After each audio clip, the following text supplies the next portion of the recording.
तो दोस्तों welcome back. हम लोग AKTU के क्वेश्चन पेपर्स कर रहे थे M3 के मैथमेटिक्स 3 जो थर्ड सेमेस्टर का है, जो अभी अभी जस्ट इसका एग्ज़ाम हुआ है। उसके सॉल्यूशंस के कुछ लोगों ने डिमांड की थी, तो उसी कंटिन्यूएशन में आई थिंक हमने 11 क्वेश्चन कर लिया था। 12th क्वेश्चन की बात कर लेते हैं। 12th क्वेश्चन क्या है? Consider the function f z equal to e raise to 3/z then z equal to 0 is. जब ई रेस्ट टू 3/z को हम एक्सपेंड करेंगे तो हमारे पास किस तरह का एक्सपेंशन आएगा? 1 plus 3/z plus 3/z whole square by factorial 2 plus 3/z whole cube by factorial 3 plus 3/z whole raised to 4 by factorial 4 plus so on. So हमें z इक्वल टू 0 पे देखना है क्या किस तरह की सिंगुलैरिटी आ रही है। तो सिंपली इसका आंसर आ जाएगा सी, एसेंशियल सिंगुलैरिटी, क्योंकि पोल और रिमूवल सिंगुलैरिटी नहीं हो सकते। रिमूवल सिंगुलैरिटी इसलिए नहीं हो सकता क्योंकि इसमें एनालिटिक पार्ट कोई आ नहीं रहा है, और पोल नहीं आ रहा है कि ऐसा कोई हाईएस्ट पावर नहीं आ रहा है हमारे पास जिसके बाद सिंगुलैरिटी जो है वो एनालिटिक पार्ट हो। तो इस वजह से ना पोल है ना रिमूवल सिंगुलैरिटी है। Essential singularity is the right answer. Question number 13 क्या है? Consider the function f z equal to sine z by z raise of 4 then z equal to 0 is a pole of order. अब z equal to 0 का पोल of order क्या होगा? Option A दे रखा है 4, option B दे रखा है 3, option C दे रखा 2, option D दे रखा 1। तो आपके पास फंक्शन क्या है? Sine z raise upon z raise of 4। Sine z upon z raise of 4 means sine z का जब हम एक्सपेंशन करेंगे तो इस तरह केस आएगा Z minus Z cube by factorial 3 plus Z raise of 5 by factorial 5 minus Z raise of 7 by factorial 7 plus so on. उसको जब जेड रेस्ट ऑफ 4 से डिवाइड कर देंगे तो हमारे पास क्या आ जाएगा? 1 by Z cube minus 1 by factorial Z plus 1 by Z by factorial 5 minus Z cube by factorial 7 and so on. अब इसका हाईएस्ट पावर आपको दिख रहा है z का क्या है? 3। तो z इक्वल टू 0 क्या हो जाएगा? Pole of order 3। इसके बाद में जो टर्म है वो सब आप देखो यहाँ पे एनालिटिक हैं, इस वजह से z इक्वल टू 0 क्या हो गया? Pole of order 3। ठीक है। सो क्वेश्चन नंबर 13 का आपका आंसर हो जाएगा ऑप्शन बी। ठीक है, जो पोल ऑफ ऑर्डर 3 है। सो क्वेश्चन नंबर 13 का बी हो गया। Now let's see the question number 14। Question number 14 है f z equal to 1 minus e raise to z upon factorial 3 then z is equal to 0 is pole of order. उसी तरह आप इसी को कर लेना। ठीक है, वो भी दिखा देते हैं एक मिनट। ये आपके पास 1 minus e raise to z by factorial 3, 1 by z raise पर 3 रख दिया मैंने, अंदर 1 minus e raise to z को एक्सपेंड कर दिया तो वो क्या होगा? 1 plus z square by factorial 2 plus z cube by factorial 3 and so on. फिर यहाँ से 1 और 1 आपका कैंसिल हो जाएगा। ठीक है, तो अंदर है जेड, फिर जेड क्यूब से डिवाइड कर देंगे तो हमारे पास क्या आ जाएगा? Minus 1 by z square minus 1 by factorial 2 1 by z minus 1 by factorial 3 plus so on. तो इस टाइम पे पोल क्या हुआ? z equal to 0 is of order 2, क्योंकि हाईएस्ट पावर क्या है? z इक्वल टू 2 की, मतलब माइनस एन में, a माइनस एन में हाईएस्ट पावर क्या आ रही है? z raise to power 2 means 2 आ रही है, इसलिए z equal to 0 is a pole of order 2। तो लेट्स सी कौन सा ऑप्शन है उसमें। सो इसमें आपका आंसर हो जाएगा सी, क्योंकि z equal to 0 is pole of order 2 आ रहा था। ठीक है, तो 14 का आंसर हो गया सी। 15 का आंसर देखो,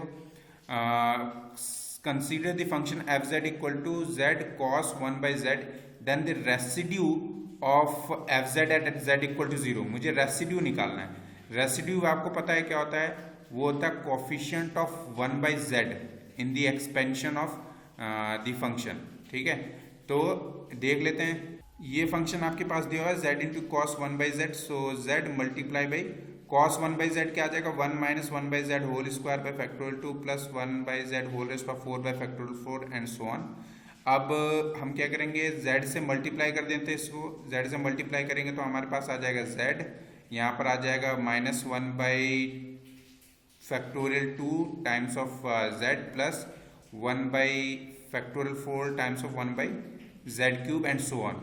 तो जो रेसिड्यू होता है वो क्या होता है? 1 बाई z का कॉफिशिएंट, तो 1/z का कॉफिशिएंट यहाँ पे क्या है -1/2, तो इसीलिए रेसिड्यू क्या हो गया हमारे पास -1/2। तो let's check out the answer. So 15 का आंसर यहाँ क्या हो जाएगा बी। सो 15 का ऑप्शन जो बी है वो सही है, ठीक है। नाउ क्वेश्चन नंबर 16 क्या है, consider the function f z equal to 5z - 2 upon z -1, then residue of f z at z equal to 1 is. Option A देखा 2, option B 1, option C 4, option D 3।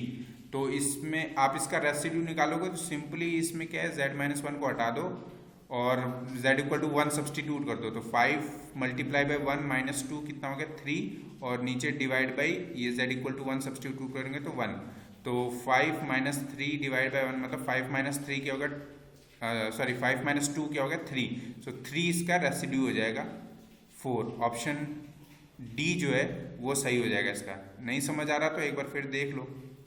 F z equal to क्या है 5z - 2 upon z -1। Residue जब मैं निकालता हूँ z tends to 1 पे, तो किस तरीके से लिखते हैं हम, limit z -1 multiply by f z and z tends to 1। तो z टेंड्स टू, यहाँ पर एफ जेड क्या है, ये कंप्लीट क्वांटिटी है, यहाँ से z -1 कैंसिल हो गया और आपके पास 5z - 2 अपॉन z है, तो z की प्लेस पे क्या सब्सटीट्यूट कर देंगे 1, तो 5 - 2 upon 1 that is 3। So option 3 जिसमें होगा आंसर 3 होगा वो ऑप्शन सही है। सो क्वेश्चन नंबर 16 का आंसर हो गया आपका ऑप्शन डी सही है, ठीक है। Now let's move on to next question. Question number 17 is the coefficient of correlation for the data following data is. आपको x और y की डाटा दे रखा है, x के करस्पॉन्डिंग y की डाटा दे रखी है और आपको बोला है कि कोएफिशिएंट ऑफ कोरिलेशन निकालना है। तो कोएफिशिएंट ऑफ कोरिलेशन का सिंपल सा आपको फॉर्मूला पता है, कैसे निकालते हैं। ये फॉर्मूला है r is equal to n summation x y minus summation x summation y upon under the square root of n summation x square minus summation x whole square and multiply by n summation y square minus summation y whole square. ये आपका correlation का formula होता है।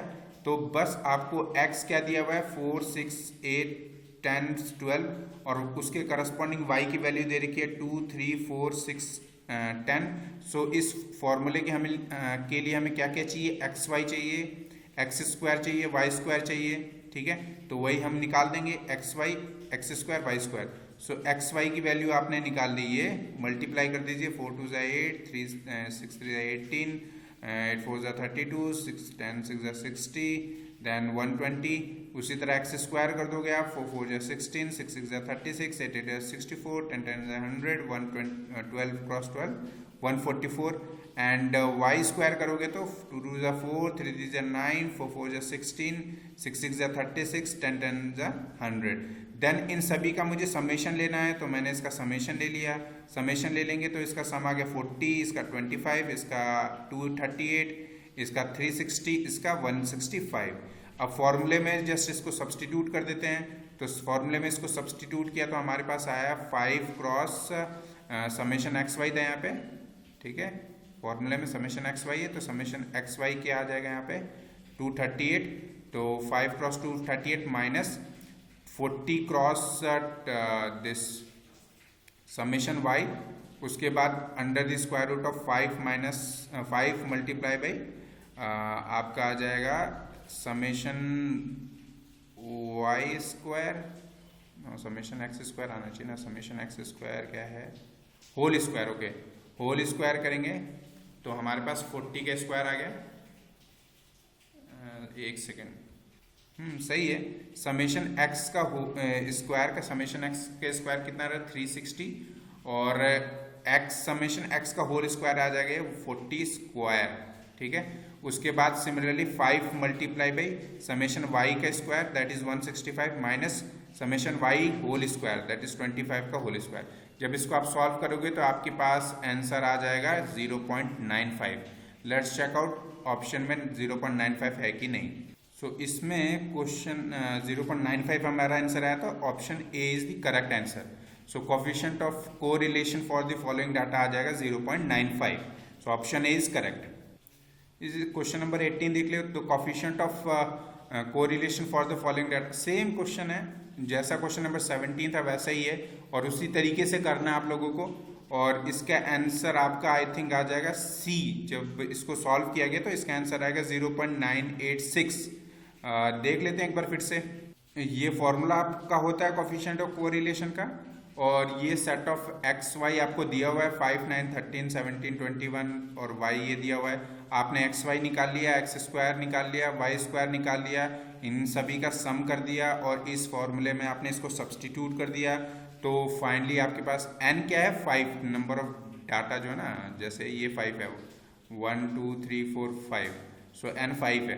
तो 5 cross just x Y का जो summation है वो हो रहा है आपका 1861 माइनस समेशन ऑफ एक्स हो रहा है आपका 65, समेशन वाई हो रहा है 125 अपॉन n5 है multiply by summation of x square वो हो रहा है आपका 1005 और minus summation of x whole square. So summation of x क्या है 65, तो इसका होल स्क्वायर कर देंगे मल्टीप्लाई बाय दिस सेम, ये फॉर्मूला यहाँ पे वैल्यू सब्सटीट्यूट कर दी।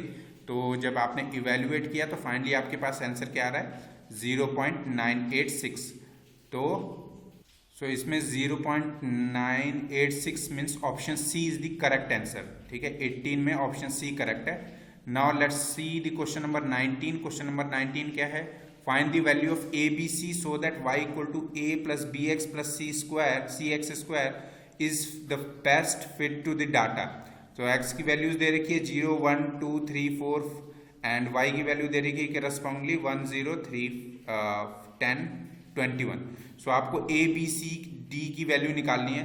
तो एक तो आपको पता है कि किस तरीके से निकालते हैं, y equal to a plus b x plus c x square है तो इसमें समेशन लगा देंगे तो आपकी एक पहली इक्वेशन बनती है। दूसरी, उसके बाद फिर आप x से मल्टीप्लाई करके समेशन लगाओगे तो दूसरी इक्वेशन बनेगी, क्योंकि इसमें थ्री कांस्टेंट है तो 3 कांस्टेंट के लिए फिर आप अगेन x से मल्टीप्लाई करोगे उसको। So x square y equal to a x square plus b x cube plus c x raise to 4, इन सभी पे समेशन लगा के फिर आप जो सिस्टम ऑफ इक्वेशन आपके पास बनता है उसको सॉल्व करके ए बी सी की वैल्यू निकालते हो। एक तो ये तरीका है। दूसरा क्या है कि आप यहीं से देख सकते हो कि यहाँ पे x की वैल्यू क्या है, x की वैल्यू हमारे पास है 0। जब x की वैल्यू 0 हुई तो y की वैल्यू क्या आ रही है 1। तो यहाँ पे मैं x इक्वल टू 0 सब्सटीट्यूट कर दूंगा, यहाँ पे भी 0 यहाँ पे भी 0, तो और y की वैल्यू 1 सब्सटीट्यूट कर दूंगा तो a की वैल्यू हमारे पास क्या आ जाएगी 1। तो a की वैल्यू तो 1 होगी। ठीक है, उसके बाद x की वैल्यू जब 1 सब्सटीट्यूट करूंगा तो y की वैल्यू क्या आएगी 0। तो x की वैल्यू 1 सब्सटीट्यूट करूंगा तो ये आ जाएगा b प्लस सी और a भी आएगा a plus b plus c equal to 0। तो और a की वैल्यू आपने 1 निकाल ली तो b plus c is equal to क्या आ जाएगा -1। ठीक है, दूसरा अब x इक्वल टू आप 2 सब्सटीट्यूट करोगे तो y की वैल्यू 3 है तो यहाँ पे आ जाएगा 2b plus 4c equal to 2। ठीक है, so 2b plus 4c equal to 2 means आप 2 से डिवाइड कर दोगे तो क्या आ जाएगा b plus c equal b plus 2c equal to 1। ठीक है, b plus 2c equal to 1। एक इक्वेशन आपकी बनी थी b plus c equal to -1, दूसरी बनी है b plus 2c equal to 1। तो आप जब इन दोनों को सॉल्व करोगे तो b और c की वैल्यू आपके पास क्या आएगी, c इक्वल टू 2 आएगा, b इक्वल टू -3 आएगा। तो इस केस में आप क्वेश्चन नंबर 19 का आपका आंसर हो जाएगा ऑप्शन बी जो है वो सही है। ठीक है, क्वेश्चन नंबर 20 देख लेते हैं, टाइम भी ज़्यादा हो गया। क्वेश्चन नंबर 20 क्या, find the value of a b so that y equal to a x raise to power b is fit to the data. मतलब मुझे सेम वही कंसेप्ट आप यूज कर सकते हो यहाँ पे x, अदरवाइज आपको इन जनरल प्रोसेस तो आपको पता ही है कि इसमें तो लॉगरिथमिक फंक्शन लगाएंगे, log of y is equal to log of a plus b times of log of x, उसके बाद उस पर समेशन लगाएंगे। तो उससे अगर आपको थोड़ा बेटर रिजल्ट चाहिए जल्दी से तो आप वही सेम अभी जो मैंने बताया वो आप यूज़ कर सकते हो। x इक्वल टू 1 सब्सटीट्यूट करोगे तो 1 रेज़ टू पावर b तो कुछ भी हो वो 1 ही रहेगा। फिर y इक्वल टू क्या है 0.5 मीन्स a की वैल्यू क्या आ गई आपकी 0.5।